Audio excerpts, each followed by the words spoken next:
Well, we're back, and we want to talk about now as we bring in those who we go to bring them into the church, whether they have addictions, they've been through divorce, they have HIV, or any other life issue.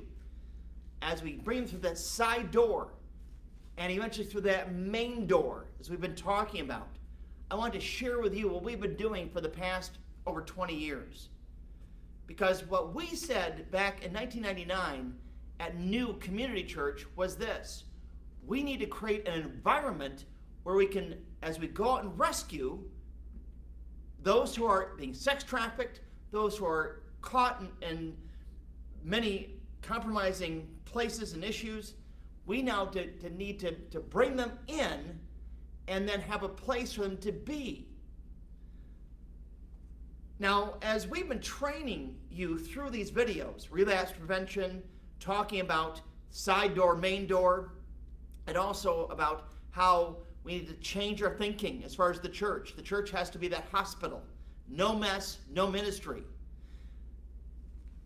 As you are looking at going out, our training has been to really, help you not only as you go out, but as you bring them in. And as you rescue them, there are methodologies that are there that you will use to, of course, go in, rescue the child, rescue the young lady, rescue the young boy, rescue the gentleman out of their situation. That, I think, is pretty straightforward. But what we're talking about here is that the whole church needs to be about assimilating, bringing in those who are, in fact, needing that environment of support. Now, this is where relapse prevention comes in, the whole thing of the heart issue, if you're hungry, tired, and so on. And of course, the signs, cues, and triggers, being able to have that place of hope and also acceptance. Because we know that by this time you have people who don't feel accepted. They feel like there's no hope for me to come back into what I know as being the church. As we affirmed earlier too, the church is not the building. The church is the people, it is the fellowship, it is the human connection. And back in 1999, I sat down with my father, who is our senior pastor here at New Community Church here in Grand Rapids, and I said, here's the vision. Let's create a Friday night time once a week for us, and we'll then bring in those who are addicted, those who have life issues of all kinds, from divorce to addiction to alcohol, addiction to other substances, and let's then bring them into this place where we can have worship. Also, we feed them and have support groups and the like, so they know that God loves them and we do too. So I want to introduce to you the model that we built for the past 20 years, that we have shown that it works. We have seen it work. Of course, it's all by God's grace, of course. And really, the elements, the properties of this model seem quite elementary. However, put together, profound. On this slide, I want to walk you through what we've done. First of all, as our history, in 1999, we started as a Celebrate Recovery. Now, Celebrate Recovery is a trademarked program. It was trademarked by Saddleback Church back in 2002. But back in 1999, we started out as a Celebrate Recovery. We bought the curriculum and we put that together. And what they prescribe is that you have dinner, then you have worship, and then you have support groups, and then dessert. Like I said, they're pretty basic properties. But they create an environment for support and encouragement, and of course, a chance to come to the Lord as you are, and to be able to confess and admit what is going on with you and inside, and also with you in the community. And to admit that, yes, I do feel fear. I feel anxiety. I feel out of place. I don't feel right today. I'm not okay. and all the other things that go with that. So we said, our doors are now open for you to come on in, and we can have a Friday night, one big night a week, where we can have that chance to eat together, worship together, and also have support groups where we can then share with each other around the room in person what our struggles are. Now, recovery, as I've said previous, is sanctification. Recovery is about discipleship. Recovery is another name for a person becoming more like Christ and putting off the old self, as Colossians 3 says, and putting on the new self. So we then changed our name to Community Recovery by 2003 because Celebrate Recovery changed their status and trademarked their material. And that's what happens at times. But we still carried on with what we were doing. Let me give you some examples. So every Friday night, we then made an open and adaptable environment where we use Christ-centered, Bible-based material and anonymous group material. And an open door where Jesus was for all. Well, why do we have a whole blend? And the blend is this, is that when you have support groups, there are Bible-based groups, and here in America and other parts of the world, there are these anonymous groups, they call them. And in the anonymous groups and the Bible-based groups, we all use the 12 steps of recovery that have come out of the Bible. In the Bible-based groups, we acknowledge that the 12 steps have come out of the Bible, that Jesus Christ is our higher power, that Jesus Christ is our Lord and our God, and He's the one who can restore us to sanity as we work through our life issues. In the anonymous groups, such as Alcoholics Anonymous, and also Narcotics Anonymous, and also with Overeaters Anonymous, any anonymous group, we also have an Emotions Anonymous, my goodness, many different kinds of anonymous groups, they would say, no, we need to have each person in our group say, we acknowledge a God of our own understanding. Now that gets tricky because when you are a church and you are inviting in people from the community and you're introducing Christ, you then want to, of course, build into them that Christ is our higher power, which He is. He is one who does restore us to sanity. He is one who does save, Ephesians 2:8-9, and He is the one who carries us through. Nothing can separate us from the love of God, Romans 8. But here in America, we strayed from that, and that's why I wanted to illustrate to you at least our history here in the States, how it went from that Bible, that biblical emphasis and foundation, to more of a self-centered emphasis, more of an agnostic emphasis, where it was just the God of your own understanding. So for us, we had to adapt.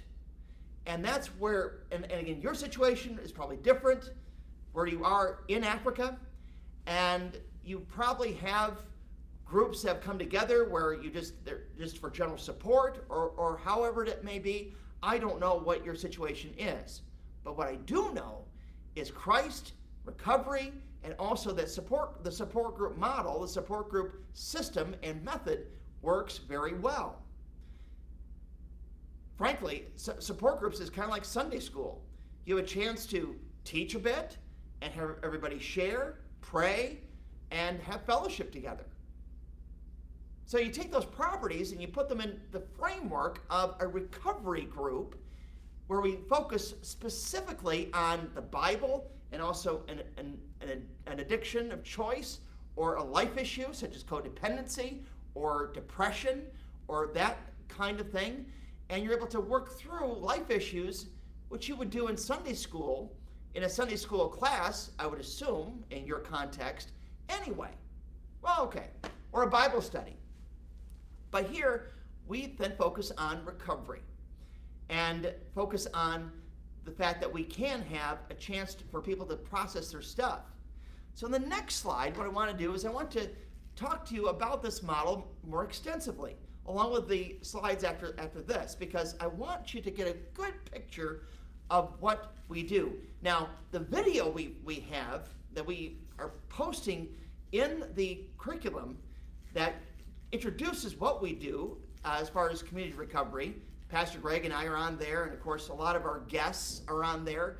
You see our buses on there, and what we do, again, we in our model, as we build community, as we again have unity and diversity, that's our main goal, is to build that community of recovery, build unity and diversity with people from all walks of life. The side door here is, of course, the recovery night, the Friday night for us, and the past few years we've done Monday night and Friday night, but also seeker orientation.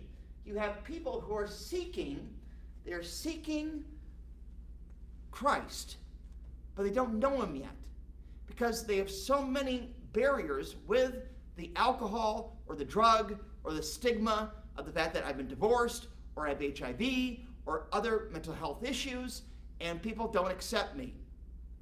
Well, we're saying, open the door. Let them come in. Now, what you'll see in the video is what we do is we have our 2 buses go out to pick up a whole bus stops of people who are from the community, all backgrounds, all mental health issues, all addiction issues, all life issues of every kind you can imagine. And they get on the bus, and then what you see in the video is then they finally come to the church building, and we've got 2 church buildings featured in that video, our Monday night church building and our Friday night church building, which is our home church, New Community Church. And you see them come out of the bus, welcomed, embraced, brought in, and of course you see them worshiping. Actually, before the worship, you see them eating. We have dinner, but then the worship time. And after the worship time, where we focus on one of the steps of recovery and scripture, have a talk that's delivered, then you see the support group time. Support groups where we sit in a circle, and there's a facilitator like myself or Pastor Greg, and we then introduce a topic. We may teach on the topic a bit, and then have our sharing time. And when you're ready for that, we can then guide you through that process of how to run a good support group. But for now, I want at least to have you understand of what this recovery night is about and how it works. And of course, where the church can be that community all throughout the week. And maybe you want to introduce several nights of those gatherings of eating, worship, and recovery groups. For us, it gets quite expensive because we have buses to run and also buildings to pay for and those kinds of things. So we do what we can, but also in our context, we have many places for recovery that are accessible to our people who we reach out to, so that during the week they're at their other places, and then for us on Friday night or on Monday night they come and see us. Maybe that's not the case in your place. Maybe you don't have those agencies. Now, assuming you don't, you might be the only agency, you might be the only place of recovery and support that your community has. So you might want to think about building many teams that can then facilitate what we're talking about as far as the model of that night. Again, going to get them, bring them in with a bus or another vehicle, many vehicles, getting them to eat together, worship together, and then have support group time together so they know they're not alone. Okay, so that's the model, and to reproduce that model. I also talked about in this slide about the L train, the elevated train approach. We talked about it in the last video. When I did that on the board, you may remember, and that just goes again to how you evangelize, how you invite them in, how you establish them in their walk with Christ, and that's the whole idea of the support group.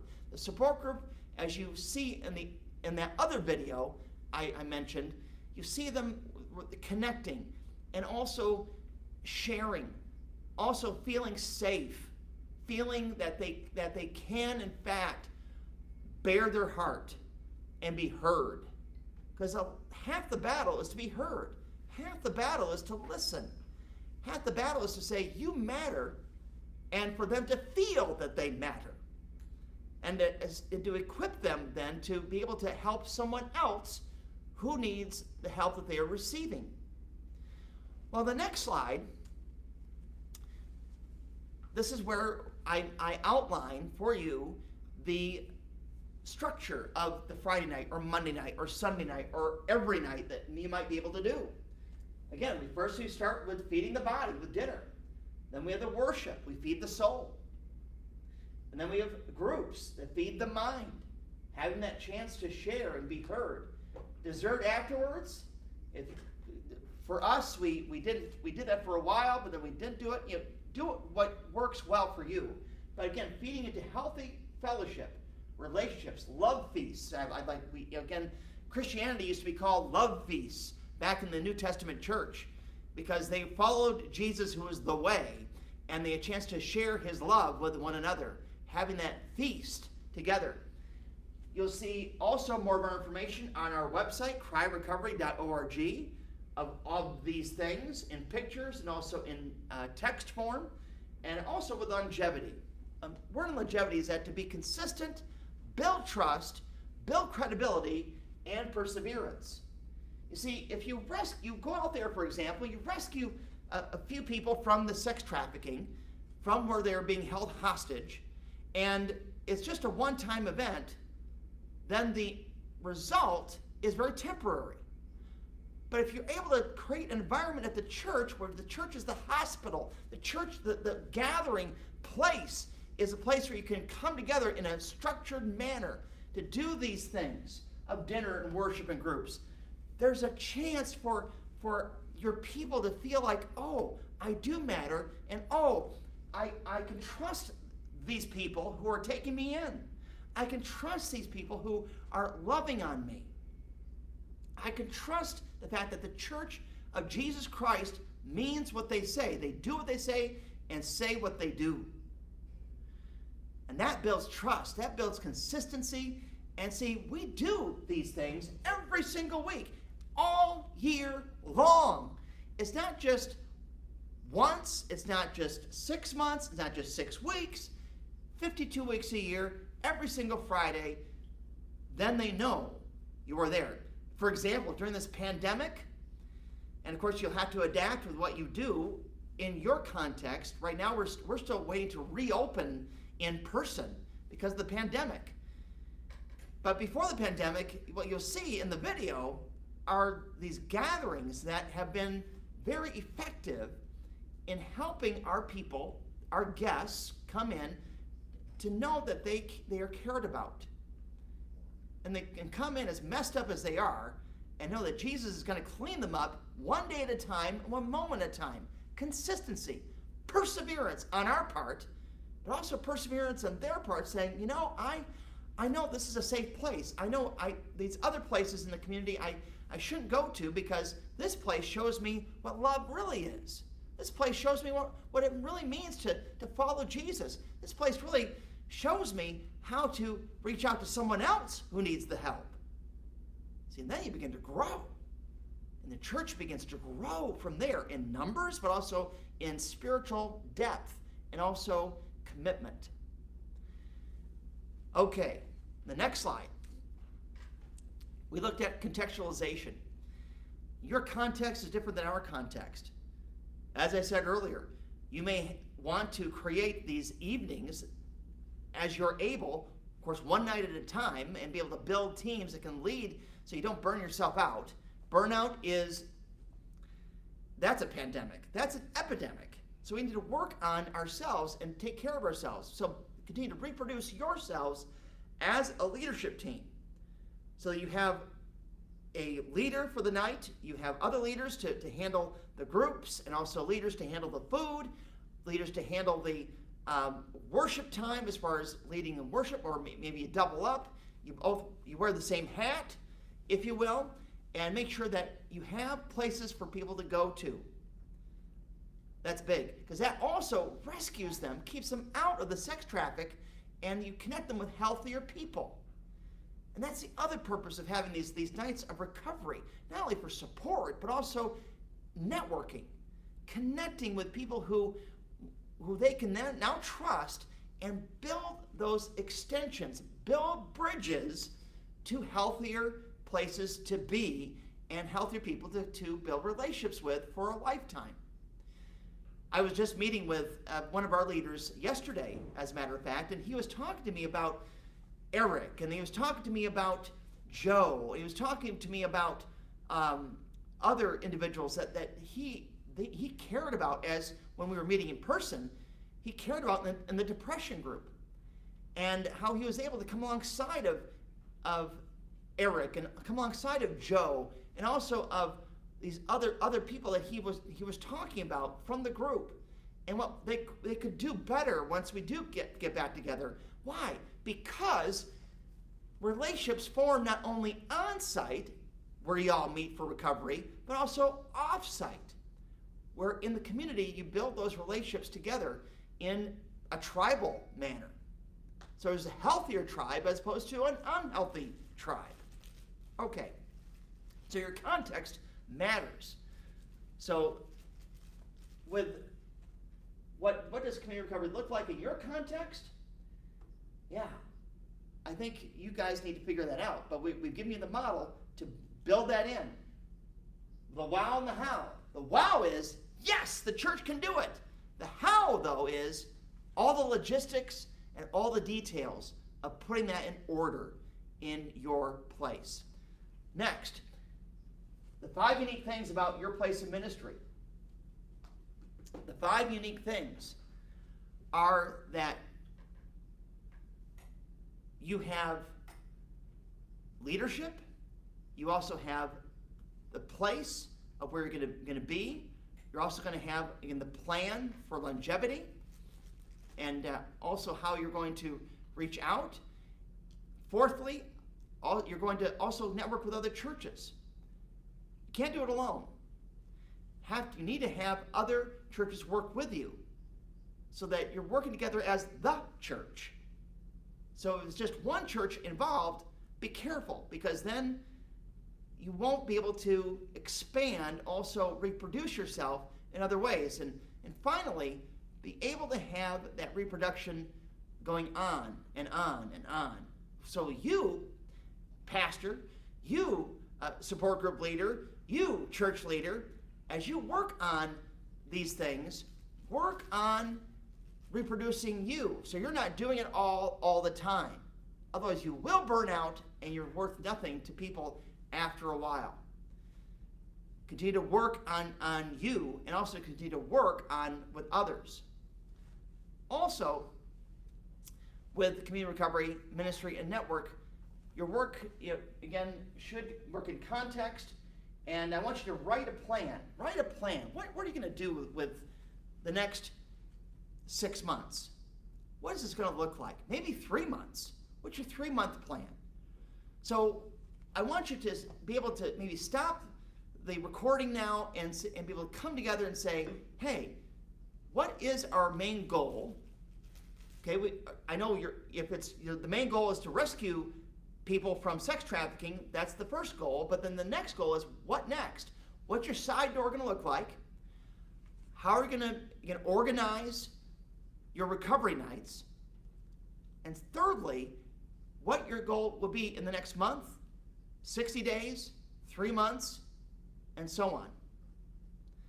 So God bless you now as you go forward in working through how the community recovery model will work in your context, and also build the church in a whole new way that will revolutionize your community and also your country, and I pray the whole continent of Africa. Thank you. We'll see you in the next recording.